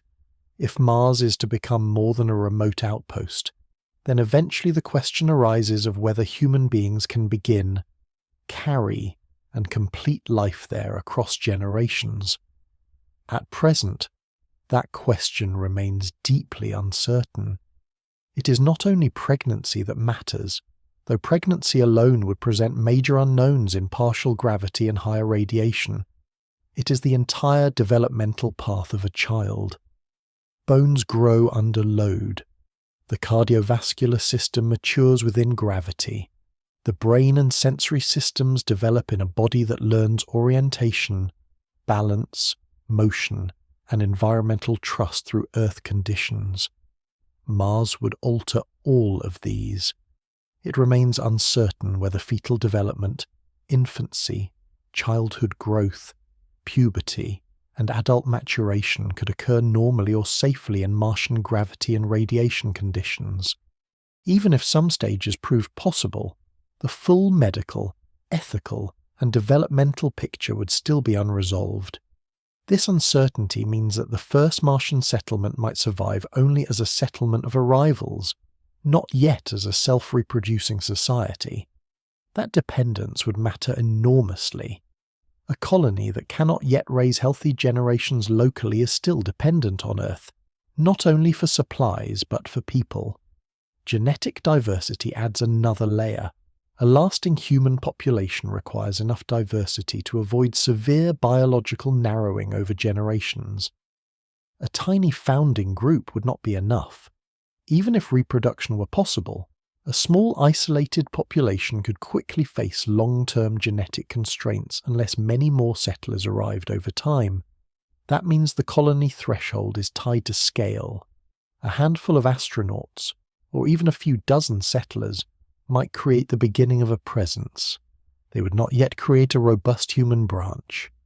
To become that, Mars would need repeated waves of arrival, careful medical planning, and a population large enough to support both biological and social complexity. Culture matters just as much as biology. A permanent settlement is not sustained only by oxygen and calories. It is sustained by reasons to remain human together. Language, ritual, memory, education, celebration, grief, law, responsibility, and shared meaning all become essential once life is no longer a short mission but a continuing world. A Martian settlement would need schools before it had children in the ordinary sense of schooling, because education is also how adults transmit knowledge, train replacements, and form a common civic identity. It would need forms of governance suited to isolation and delay. It would need methods of resolving conflict that are legitimate enough to preserve trust when no larger society is present to absorb dispute. It would need art, silence, humour, and ceremony, not as luxuries, but as conditions of mental survival across time. Without these, the settlement might continue breathing while still failing as a human society. Dependence on later arrivals would remain central for a long period. Fresh expertise, new equipment, expanded infrastructure, cultural renewal, medical support, and population growth would likely all depend on continued launches from Earth. This means the first colony would not be independent in any near-term sense. It would be a frontier dependency whose long-term survival would rely on Earth's continued willingness and ability to send support. Political changes, economic downturns, war, shifting public interest, or failures in launch capacity could all threaten that support stream. A colony that imagines itself permanent too early may misjudge how exposed it still is to decisions made on another world. This is one of the starkest truths of the colony threshold. The settlement may feel emotionally final to those living on Mars, yet remain materially fragile because its continuity still depends on a distant civilization maintaining commitment across decades. Even so, there is an important shift once the threshold begins to approach. As infrastructure accumulates, as habitats multiply, as local repair improves, as food systems diversify, and as knowledge is adapted specifically to Mars, the logic of the mission changes. The settlers are no longer simply waiting to go home. They are building the conditions under which others might not need to. Each new layer of permanence reduces the relative importance of return for the next group. This is how a one-way mission begins to turn into a civilization project, not suddenly and not securely at first, but through gradual transfer of effort from escape toward continuation. The harsh reality, however, is that the colony threshold is much farther away than the first landing. It does not lie at touchdown. It lies somewhere beyond technical survival, beyond psychological endurance, and beyond the first years of dependence, in the uncertain zone where human beings on Mars can begin to imagine not merely surviving the planet, but belonging to it without immediate collapse. The first mission may reach Mars. The harder question is whether Mars can then reach the condition of being a place where human life continues by its own growing momentum. Until that happens, every settlement remains one crisis, one missed launch, or one biological unknown, away from discovering how provisional permanence really is. Once a mission to Mars is understood as a probable one-way commitment rather than a temporary expedition, the technical question becomes inseparable from an ethical one. The problem is no longer only whether humans can be sent to Mars, kept alive there, and perhaps sustained across years. The problem becomes whether it is morally acceptable to send people into a condition where return is unlikely, delayed beyond confidence, or dependent on systems too fragile to count as a true guarantee. This is not a simple matter of danger. Human beings already accept danger in exploration, medicine, military service, industry, and many other parts of life. The ethical tension here is more specific.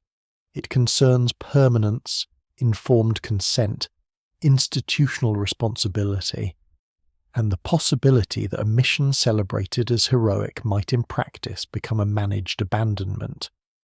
The strongest argument in favor of such a mission begins with autonomy. Adults can knowingly choose lives that involve extraordinary risk and irreversible consequence. People climb mountains where rescue is uncertain. They sail alone across oceans.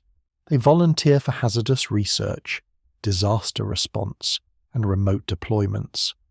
Throughout history, humans have left familiar worlds for frontiers that offered no promise of safe return. From this perspective, a one-way mission to Mars could be seen as an extension of a long human pattern. If fully informed individuals understand the biological risks, the radiation exposure, the uncertainty of return, the possibility of death in isolation, and the likelihood of permanent separation from Earth, then preventing them from going might itself appear paternalistic. The mission could be framed as a profound exercise of human freedom, undertaken not in ignorance but in lucid acceptance of cost. There is real force in that argument. It respects the moral seriousness of voluntary sacrifice. Yet consent alone does not settle the matter. Consent must be informed. But true informed consent becomes difficult when parts of the risk remain uncertain.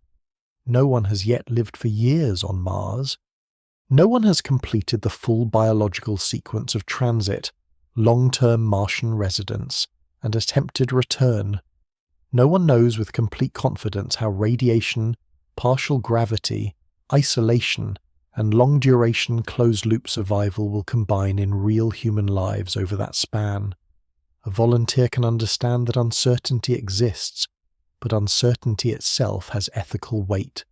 It means the mission is not asking people merely to accept known risks.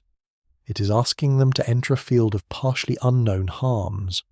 That does not make consent meaningless, but it complicates claims that consent alone is enough. There is also the question of who carries responsibility after launch. If a one-way crew suffers, becomes medically compromised, or simply wishes later that the decision had been different, what duties remain on Earth? A society or institution that sends people to Mars cannot ethically treat their consent as the end of its obligation. The moral bond would continue. Earth would still owe support, communication, resupply where possible, medical effort, and political commitment not to let the settlement become expendable once the symbolism of launch has passed. This is one of the sharpest ethical dangers. The public may celebrate the first settlers, but over time interest can fade, budgets can tighten, governments can change, and strategic priorities can shift. If that happens, the crew could become morally stranded twice, first by distance, then by neglect. A mission that begins in glory must therefore be judged not only by the courage of departure, but by the durability of the support promised afterward.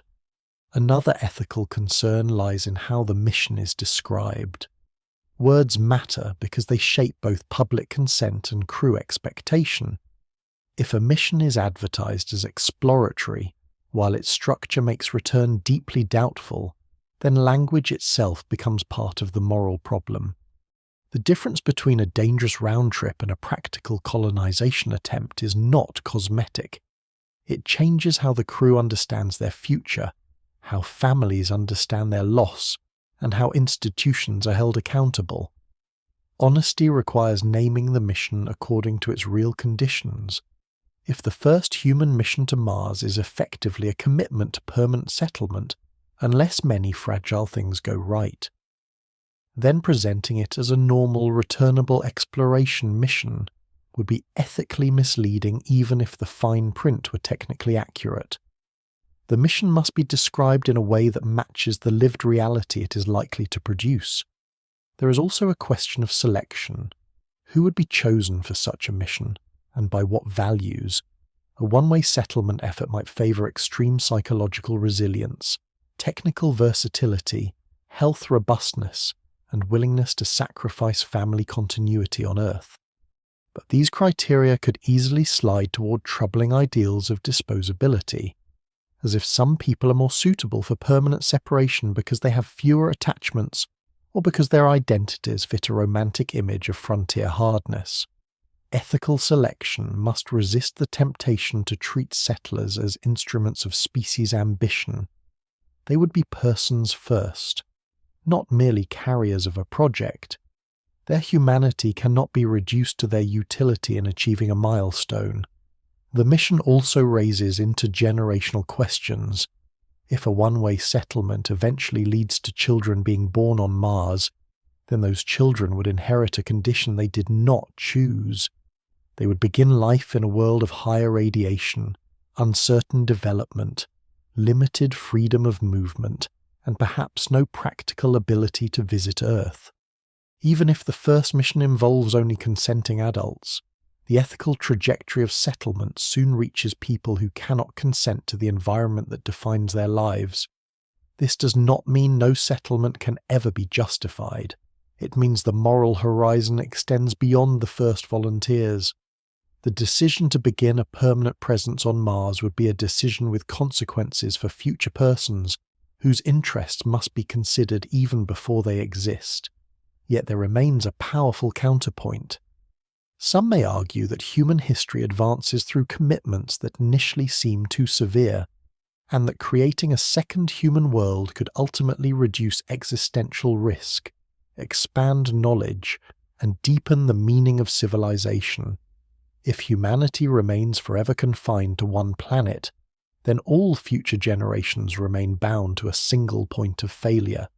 From this view, those who accept one-way settlement may be performing not a tragic self-sacrifice alone, but a formative act in the long survival of the species. The ethical force of that claim depends on whether the mission truly contributes to durable human continuity, rather than merely staging a symbolic act of bravery. That distinction is critical. Symbolic suffering is not enough. The hardship of a one-way mission could only be morally defended if it serves a genuine path towards sustainable human life beyond Earth, supported by honesty, continuity of care, and a refusal to romanticize abandonment as destiny. This is why the ethics of a one-way Mars mission cannot be answered by simple approval or rejection. The moral landscape is mixed. Voluntary sacrifice is real. Human aspiration is real. Institutional duty is real. Unknown harm is real. Future generations matter. Truthfulness matters. Support after the cameras leave matters. In the end, the deepest ethical question may not be whether people may choose to go to Mars without certainty of return. It may be whether Earth is mature enough to send them without turning courage into an excuse for forgetting what is owed to those who go. By the time all the major pieces of a human Mars mission are placed side by side, the pattern becomes difficult to ignore. The mission begins in public language as exploration, a noble outward step, the next frontier after low Earth orbit and the Moon. Yet the deeper the analysis goes, the more that familiar language starts to fall away. Mars is near enough to reach, but far enough that distance becomes months of exposure. It is a solid world with useful materials, but those materials must be extracted, processed, and defended behind layers of technology before they can sustain life. It offers gravity, but not enough to guarantee long-term human health or safe readaptation to Earth. It offers an atmosphere, but one too thin to breathe and too weak to shield properly. It offers a surface on which humans could in principle build a foothold, but only by carrying with them an artificial ecology that must work continuously in one of the least forgiving accessible environments in the solar system. The original promise of a journey there and back begins to strain under these conditions. The reality that emerges is harsher and more coherent. the first human mission to Mars will likely function less like an expedition and more like the founding stage of a permanent outpost. The logic of this conclusion comes from several directions at once, and each one reinforces the others. Orbital mechanics imposes long waiting periods on the surface before any practical return opportunity appears. Even a mission that intends to be temporary is forced into long residence by the motion of planets. Propulsion compounds the problem by making return architecture extraordinarily heavy. Every kilogram needed for departure from Mars echoes backward through the whole mission design, increasing launch requirements, cost, and complexity. Local fuel production offers a possible path around that burden, but only by replacing transport mass with fragile industrial dependence on Mars itself. The body adds another layer of difficulty. Months of microgravity before arrival weaken muscle, alter bone, reshape circulation, and may affect vision, immunity, and balance. Partial gravity on Mars may help, but it may also begin adapting the body to a condition that makes later return to Earth more difficult. Radiation deepens the asymmetry.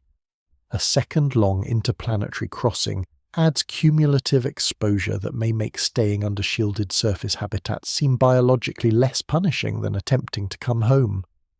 Closed-loop survival systems pull in the same direction. The more complete and robust the local systems for air, water, food, waste processing, and power become, the more life on Mars starts to rely on the settlement rather than on the spacecraft. Survival becomes rooted in the outpost. The economic picture reinforces this shift. Returning home does not merely add cost. It multiplies cost across mission architecture, reliability demands, medical standards, and launch mass. A program that invests in staying may accumulate infrastructure that continues serving future crews. A program that invests in leaving spends immense resources to reverse its own achievement. Even the psychology of the mission aligns with permanence. Long delay, physical distance, communication lag, and the gradual formation of new routine all work against the simple idea of Mars as a place one merely visits. The mind, like the habitat, begins to organize itself around continued presence. None of this means that return from Mars is impossible in an absolute sense. With sufficient resources, technological progress, infrastructure, redundancy, and long-term program commitment, humans may eventually travel to Mars and come home with growing reliability. But the question at the heart of this story is not whether return is imaginable in the most ambitious future. It is what the first serious human mission is likely to be under the combined pressure of known physics, biology, engineering limits, and cost. Under those terms, the answer becomes uncomfortable.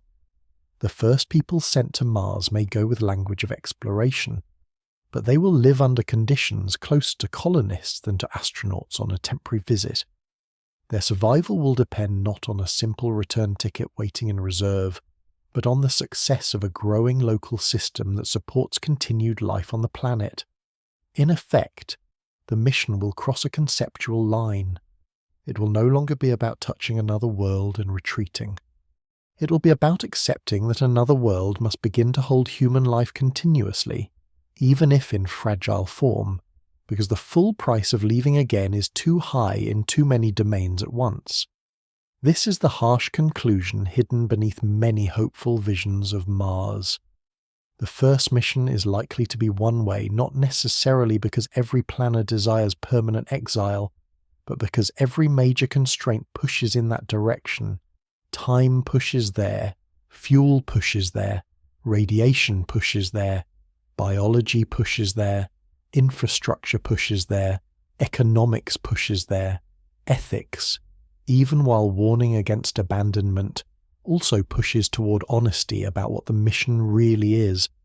Once all of these forces are admitted together, the image of a neat round trip begins to look less like realism and more like a comforting inheritance from earlier eras of exploration. Mars is not the moon with more distance. It is the first place where human beings may have to decide that going there means beginning to belong there, because the conditions of coming back remain too severe, too uncertain, or too costly to define the mission honestly around return. That does not make Mars unworthy of effort. It makes Mars historically serious.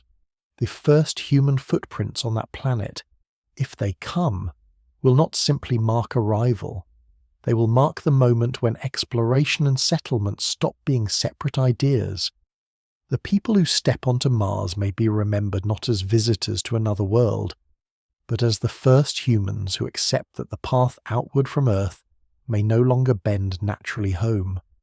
The story comes to rest with a quiet image of two worlds moving around the sun, each following its own path, each carrying a different meaning for the human future. Earth remains the world that formed the body, the mind, the breath, the seasons, and the long inheritance of life. Mars remains the world that invites departure not because it is gentle, but because it is the nearest place where endurance might become settlement. Between them lies a distance measured not only in space, but in exposure, waiting, adaptation, and choice. A mission that begins as travel slowly becomes something else. It becomes a test of whether human beings can live inside systems they must fully maintain, under skies that do not protect them, within gravity that may never fully support them, while carrying memory of a home they cannot quickly reach again. In that stillness, the meaning of a one-way mission becomes less dramatic and more human. It is not only about rockets, habitats, fuel plants, or sealed walls. It is about accepting that survival on another world would require patience greater than triumph, maintenance greater than spectacle, and belonging built slowly out of repetition, risk, and shared purpose. The first people who go may discover that Mars does not ask for courage only at landing. It asks for courage every ordinary day afterward, and so the red planet remains where it has always been, distant, silent, severe, and patiently waiting beyond the dark. It offers no welcome, only conditions. Yet within those conditions lies the possibility that the human story may one day continue in more than one place, not through ease, but through the long discipline of staying.